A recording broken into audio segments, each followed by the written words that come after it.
kakadde ebyo ebintu mbijja okubibaako kye mbagamba. Golowooza nti Kafeero mugagga nnyo okwekubaana nti bisirikirwa atwale ebintu bye. Ye gwe bagambe nti Kafeero yali mu bintu bye yalina bisirikirwa asobola kugamba kukaayana nti tebaziikula Kafeero. Kyekyobugagga kyaba afunye.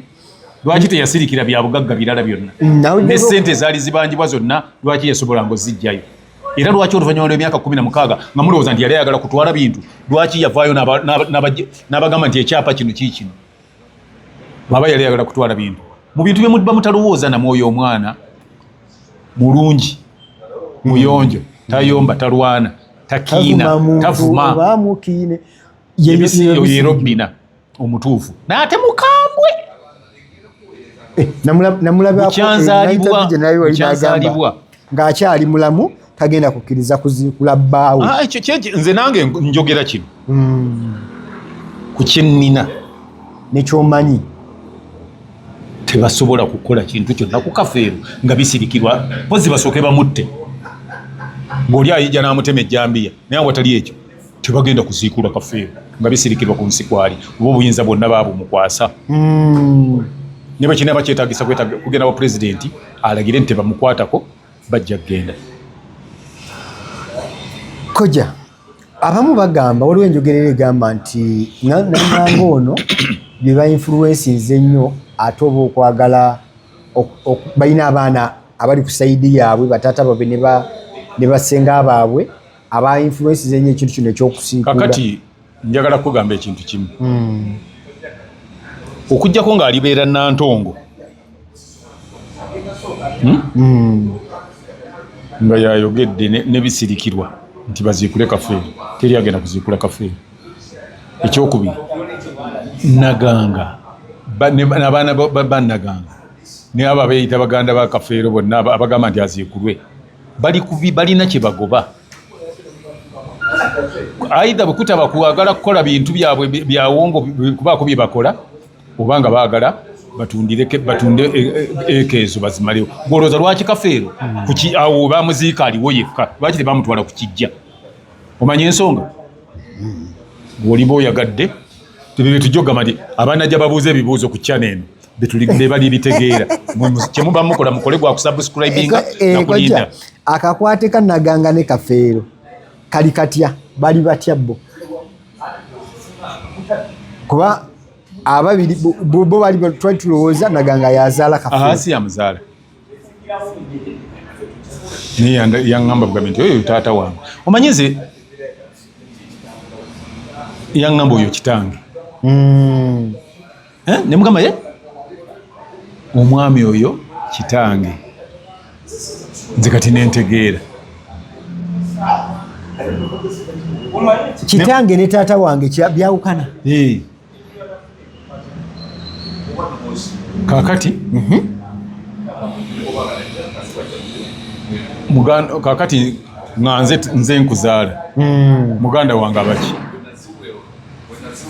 Muganda wo abataata wange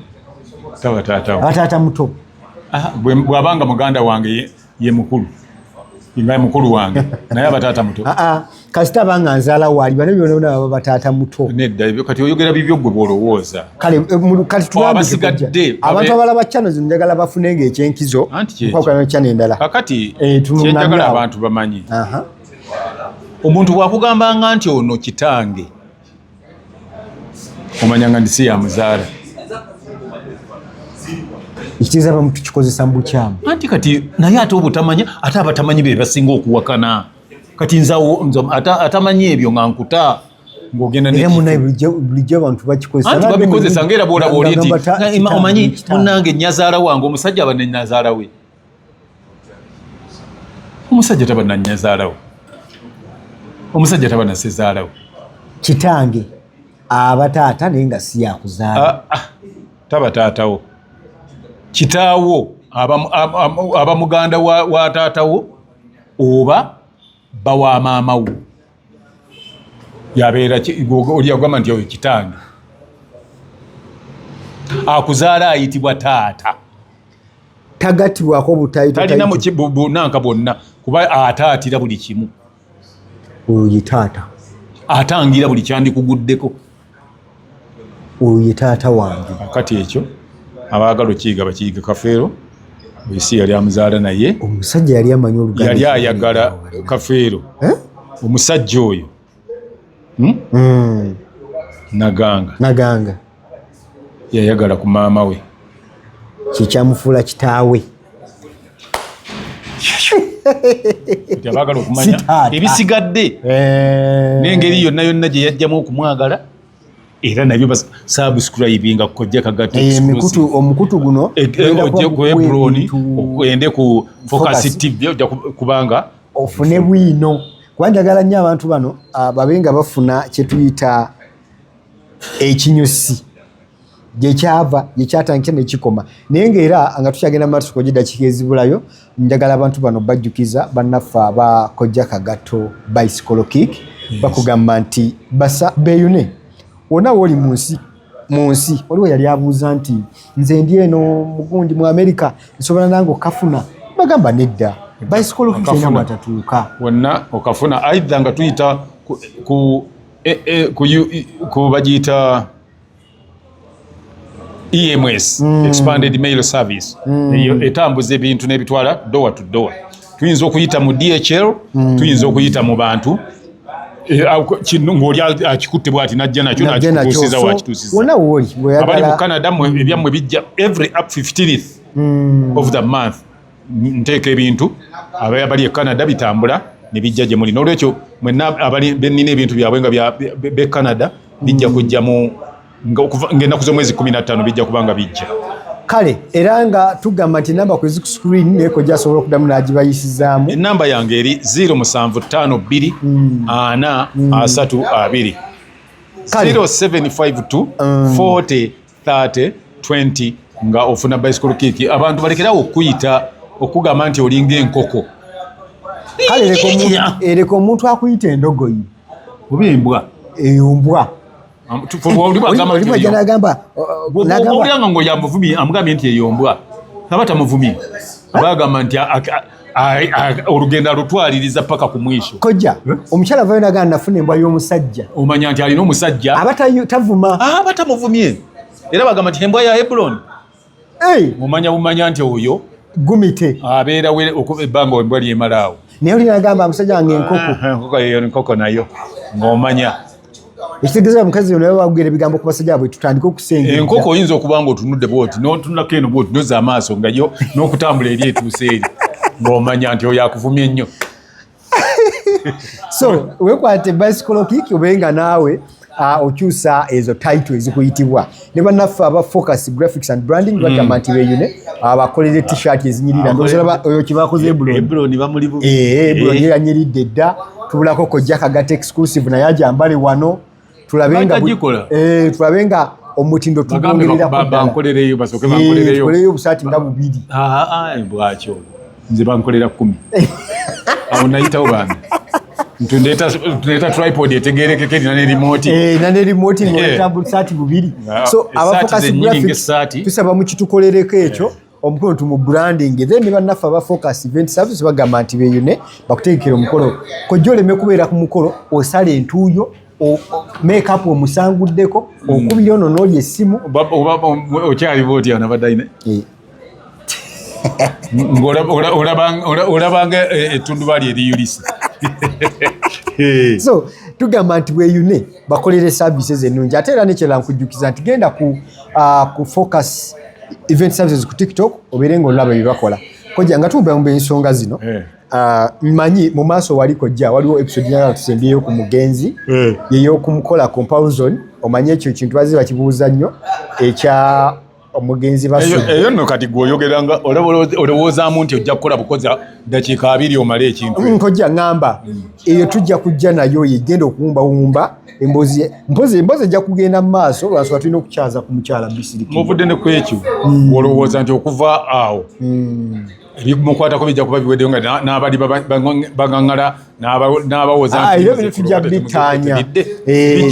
tukakasa nti episode zino zemujje mugoberera tubagiddeko at least 80% of the information era muba mugifunye Kkojja omugenzi ono ayogerwako ng'eyayiiyanga ennyimba n'ennyimba ezisinga zonna zaalinga nnyo ku bulamu bwa zaagenderanga nnyo ku ebyo byali bimutuukako. Kino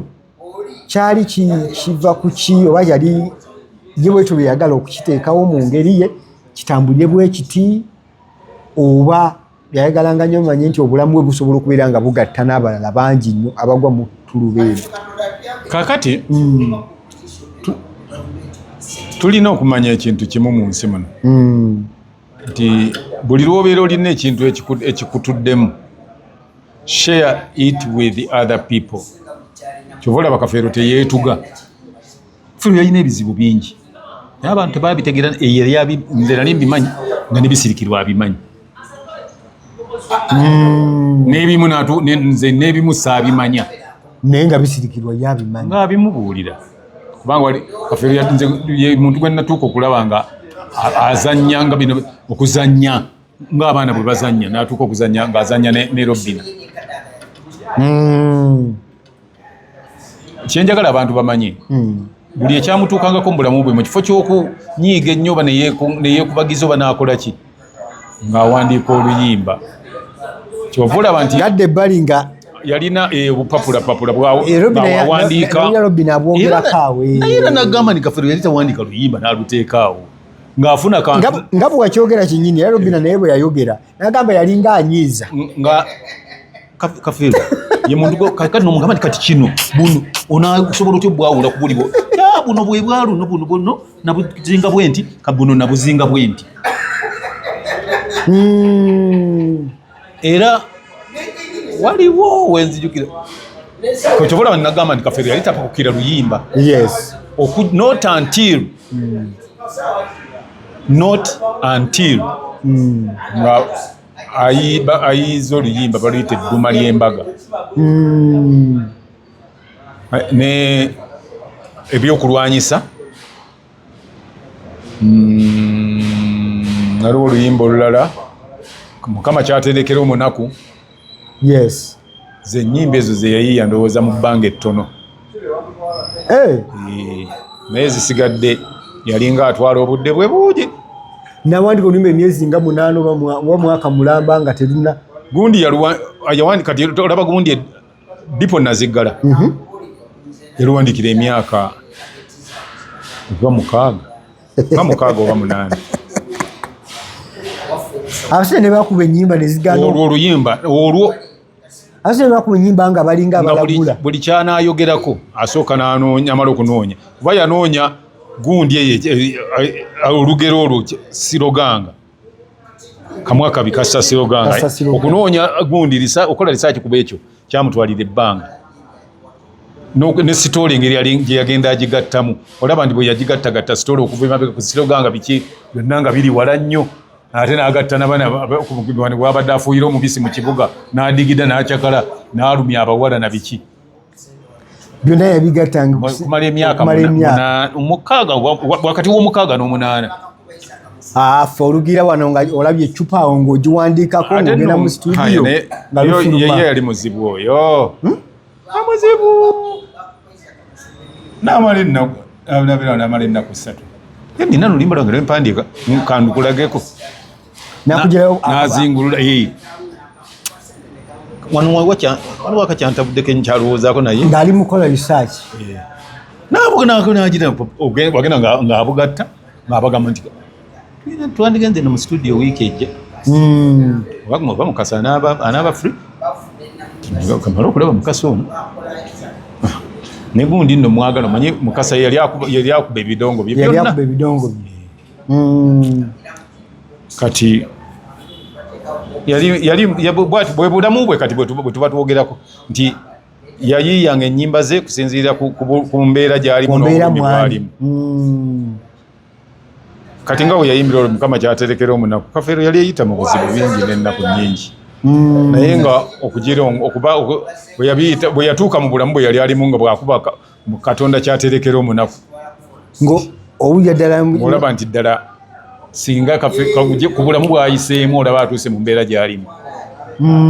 n'akuba nsaba twogere musaayi gwaffe nsaba twogere olwamala maze era nabo okutabanguka ng'eyembeereze zezimu ku stress ze yalina ezo embeera ezze wulira musayi bwe nsaba twogere n'ebiriwo kati kakati n'akuba oluyimba ekyali ekintu kyange mbadde mwagala nga nkyamwagala mpulira mwagala muntu wange oyo mwagala ng'aliko ani olwo nga obulamu obwali bumutuuseeko yes n'embeera yali etuuseeko naye nga talina kyakikolera owulira obulumi yali muntu eyali tayogerayogera takola ki naye watuukira okugamba omuntu nti nze oba oyagala kwetonda nja kwetonda bwe kinaba kyetaagisa kulaba nti tukola kiti nja kikola olaba bwe yafuna Robina was everything ate teyakoma mu bulamu bwokka ne mu bufu Robina is everything nakati amuyita bbaawe talina gundi Robina yafuuka ekintu ogamba nti gundi ndi contented na kino Kafeero anti yebaze nti nabona ajja weweeta Kafeero n'omukombe mwana omukola ki bisikiga ng'akimanyi nti era bwe naatugamba Kafeero ndi jangu tugende gwe tajja kuddayo kutudulako kati olw'okulekeramu ka space ng'akimanyi nti Kafeero amwagala wadde ali naawe nga bisirikula muntu gwobeera naye kati waliwo ebintu ate ye Robina teyakimanya nga kati nze siyinza kubeera ne Robina tutambula nga tuli ffekka sikyagala bai Kafeero ayinza engeri gye yali ayagalamu Robina ayinza okunyiiga ng'alaba n'agamba yinga mwoyo kulubisa waliwo ekintu kye yakolako wabeerangawo yali gundi ya music mu gundi awo ku National Theatre mu Arts Club yabeerangayo bala Mande Kafeero n'amulekawo n'atambula n'agenda yine yegendera ku bibi naddeeka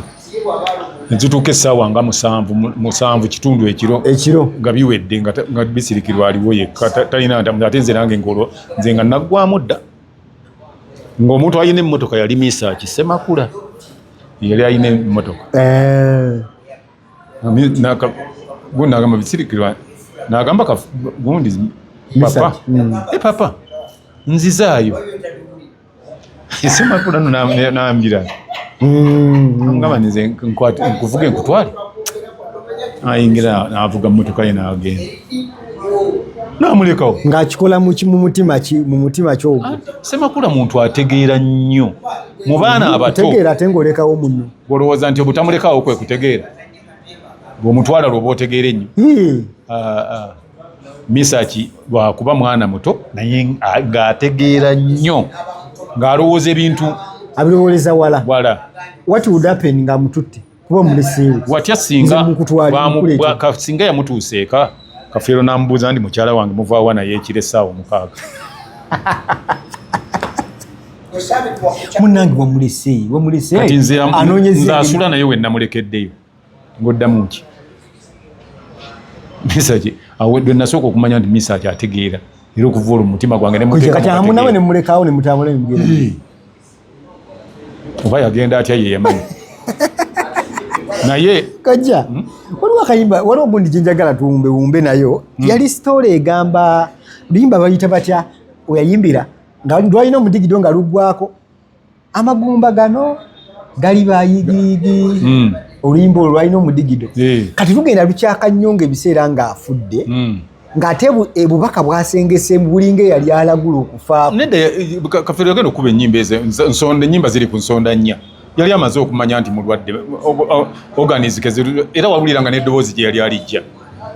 era nnyinza okukakasa nti y'omu ku bayimbi abaali banaatera okufa n'ayimba ennyimba ze yali amaze okuwandiika era yayimba nsonda nnya ng'amaze okukola ki galubayigiyigi yali amaze ng'ayebye kubanga bw'owuliriza obubaka obwo n'olimba yali akimanyi lulinga olukulaga nti mbasiiba agamba gundi Robina nga iwe nafa we balinziika tebali ntaataaganya ebyo byonna yabirowoozanga ng'abigamba Robin era Robin bw'oba omusanze nga tumufunye agenda bikugamba byonna. Oluyimba olwo oluwulira ng'olabirira muntu gali bayigiyige waliwo nennyina eri zonna ne muguuni n'oluyimba era olulala essuubi lyampeddemu kibulire ndaba ebintu bwe biti abantu ne bayayanira bye nakola nze embulwa ebyange byenkola biryo bizisa ng'ebyo byonna yabirowooza dda ng'ate abaana yali abamu tannabazaala naye nga yamanya nti bino yali tannaba kubazaala abantu abo kyekibayisa bannabbi kyova olaba nti nze bagenda ne boogera abaana abakafeero baba bakayana mulimu ebiŋŋamba nti bano abaana bali ku ki naye mmanyi nja kufuna omukisa abammanyi bajja kujja abatammanyi tebajja kujja naye Nantongo nga waali ne Robina n'endagire bajja kujja tunjogere n'abaana sirowooza nti mu bigambo bye nnaavaamu ku luno nabalumbako naye kwolwo nali mukaawo nga naawe olina obusungu bwo we bwava abaana baayogera ebigambo wiiki eyo nempulira nga nali ŋŋambe Robina naye abantu lwaki tebaziikula kafeero nali muganda okwekyawa bamaziikula abaana abamu tubawone batusibyeko akanyaaga byebyo koja bino byenyininyini byoyogera oba bino byenyini ebikolebwa nga tuwumbawumba omukulu ono bw'amala okugamba nti nnoke bino byonna bibaddewo ennyimba zikuba waliwo ekigambo kyeyayogera nga naatera okufa nti abaana bange abo siina kyabugagga kyembalekedde okuleka amaloboozi oba ennyimba zino mmwe nga mmwe abaasigalawo mulina kyemukozeeko okulondola ekigambo kyeyayogera abaana bano okuganyibwa mu ndongo eyo oba mu maloboozi ge yaleka ku nsi abaana amaloboozi ge yaleka ku nsi oba ffe weetuli nga twogera oba tetuliiwo abaana balina okuba nga bantu babategeera kuba abaana abasinga basomye nga swazi muyimbi n'okuba muyimbi n'okuba nga waliwo n'abasomye abamu baddokita kati ng'abaana bannamata abadokita waliwo omwana abadde e Bulaaya waliwo omwana yalina egundi ne Senkubuge naye yasoma naye yalina emisaki yali amuweerera bulungi nnyo naye n'asoma bayivu kati tugemegamba nti bayivu baasoma kati okubanga abali abagambye ndi muliganyulwa mu nnyimba zange kyekiseera muve mukayana bino bikayana mu byalayisi nnyo gwe mugende mu maneginge mwebuuze ennyimba za kitamwe ziri ku YouTube ani azimanaginga ani aziteekayo mbate mumanyi batabawa busuulu abatasobola kuzikwagira mugende muwandiike ebbaluwa bazijje ku YouTube ennyimba zammwe kuba mulina mujje mutusabe consent mutugambe nti mutuwandiikire nedda ndikyetaga mulimu n'ebiteetagisa mwe mutuule ng'abaana mubeere mu meeting kitegeeza nti mwenna muli wamu muwandiike ebbaluwa mwenna musayininge ennyimba zaffe ffe twagala ozimanaginga period nga baaziteekayo bonna babawa sente za oba si ekyo nga baggala emikutu kwegiri lwaki abantu abalala bazifunamu mwe nga mukayanira bintu byeyakola nga wa myaka 17 nga mwe mulimu 25 ng'ate yabalekera ennyimba ezitawulo obwo bugagga olaba oli aleka luyimba lumu ne bafanizo Philta yaleka ennyimba ndowooza 25 naye mu abali mu nnyimba ebina bonna bali awo tebalina kusati kwewumba kuba yagamba nti sirina kyembalekedde era yagamba nti n'abaana bange sirina kyembawadde kasita nina ennyimba ezo zo bazivunaanyizibwako oba osalawo ziyimbanga n'okola show namba enabyeko omuvubuka wamufaanana ennyo ng'ayimba ate okumufaanana kirala okufaanana nze n'obutono bw'omanyi ebyo tebabyogera akasanke nako kalina obunyonyi bakafaanana nga nabwo butono ejjuba lifaanana neki n'enjiibwa ne mu butono naye si bya Luganda n'empumumpu efaanana ejjuba mukama ekitone tekiwaako ku baana be ate kati ogambye ndi waliwo abayimba bayimba bagezaako neŋŋamba kati gw'olowooza nti buli profesa azaala profesa embwa enjizza ezaala enkolya kati gwe lowoozaamu kafeero ku busirise bwe yalina okubanga abaana be boogera bati singa kati waliwo omwana nze gwe nalaba eŋŋamba naye kafeero ne bwe yaŋŋamba nti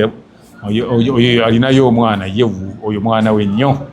mwana wa Namata omukazi bamuyita Namata muwala yalinga neiba waffe mu tawuni awo naye omwana bw'ayogera naye ate n'agenda akola koosi ennungi n'aba dokita kati musiriise tayogera nga Kafeero ddala ayimirira mu Kafeero yennyini oyogera naye ng'owulira bw'ayogera wani Kafeero nga kikwetaagisa okutwala obudde owulirize byagenda okugaana era nze nakwatirizaako Kafeero ebigambo byoyinza nga ali awo abantu batudde ng'agezaako ayagala kuzina amazina wanyira yagala nnyo ennyimba za misaaki nnyo era yazinanga amazina ku luyimba olwo njagala nnyimbira omutaana nga bwadda mu nju n'afuubutula amazina otya neyisibira ddala ekooti oba ki yamanyanga n'okwesibagundi ebigoye byoyo bisirikirwa n'azina amazina amayitire n'akunkumula n'agamba guyongeza ti abantu yongeza byonze nabigula ng'anyumirwa nnyo ennyimba za misaaki era kyekyamubeereza mukwano gwe nnyo ng'amwagala n'obulamu bwe bwonna. Were these people age mates? Kafeero yali muto yali mukulu ku misaaki misaaki yali mwana muto naye Katonda n'amusa kati nga nze bw'olaba nze era nali mukulu nnyo ku Kafeero emyaka nga 10 nga musinga emyaka egiwerera ddala si 10 gyokka naye musinga emyaka nga 2 naye nga tuli ba mukwano ddala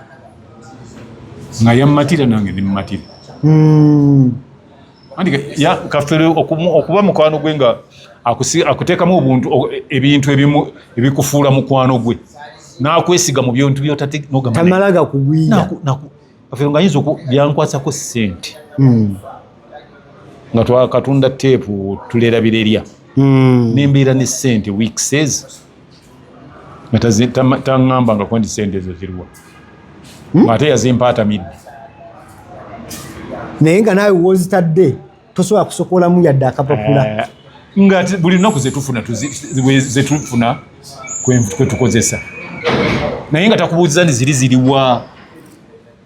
tusobole mugamba naye lwaki omalako emirembe akasente kali kewandekera namugamba ng'omuntu anyiize era mugamba nti Pawulo nze njala nnyo nenkolagana n'omuntu naye nga tammalaako mirembe saagala kummalako mirembe wandekera ssente zo paka kati tonyega agamba ssente ti namugamba nti ssente zetwajja ewa Ameeti waliwo omwami bamuyita Ameeti zetwajjayo nga muguzizza teepu tulerabirerya ssente wazindekera naguno gwako osirisa olizitutekabanga ki 2 weeks tazinyegako nangamba nti kankubuulire Ibra nali sikyajjukira we naziteeka kati kyekyakuumanga ne Kafeero obutanyiigagana nnyo n'abantu ng'ekintu akyerabira maamu ninzimuwonera ne tutiba era bwe twayingira mu 2022 ne mugamba nti Pawulo nga tugenda teepu yagundi yali egenda kufuluma ekyali ekintu kyange njijjukira akagundi ako nkajjukira akayimba ne mugamba nti nafunye omulimu olugukwagaza kufulumamuko gwa ku leediyo anfunye ku supa ng'olwo ogenda ku supa mugamba nafunye omulimu nagamba nti nga kirungi Katonda yeebale neŋŋenda ne mugamba nti baŋŋambye tutandika nga ennaku z'omwezi 22 January kozi ye nti kale naye bw'onaaba ng'ofunye obudde ng'ojja nga tucapamu amasanga nga tugenda tucapamu n'emibimba kojja wagambye amasanga bwe bitya kugenda bwe banywera ate emibimba kuba music kandi music nali kuba twali tumumanyi music ye nga tumumanyi n'olwaliro mumanyi music kojja ngwe ng'obukugu bwe buli ki ku technical team awo kutendeka ba stage ku stage era bolaba nti twatambuze emyaka ne tugimala nga tewali wazinza kuvuganya kivulu kya Walumbe Zaaya kyekijjankunene part 1 2 byonna toyinza kubaako kyobivuganyako byasozi nga muzikolera ku gundi wali era twagera kugira wali Nairo Theatre twasooka rehearsals za Kafeero twasooka zikolera ku Kaleerwe we walinga holo gye twakolerangamu Kaleerwe ate seerimu baazanyiranga bw'oba oli Kaleerwe awo baazimba obuduuka obulungi ennyo ku mukono gwa kkono bw'oba eri ku Gayaza Road bwe twasooka ozikolera walinga ekyuma kya kasooli ne twalinga tuzikolera kati twagenda okudda ku Gondi biseera bya luvannyuma nnyo okudda ku Hollywood nga ssente zimaze okuwerawo kojja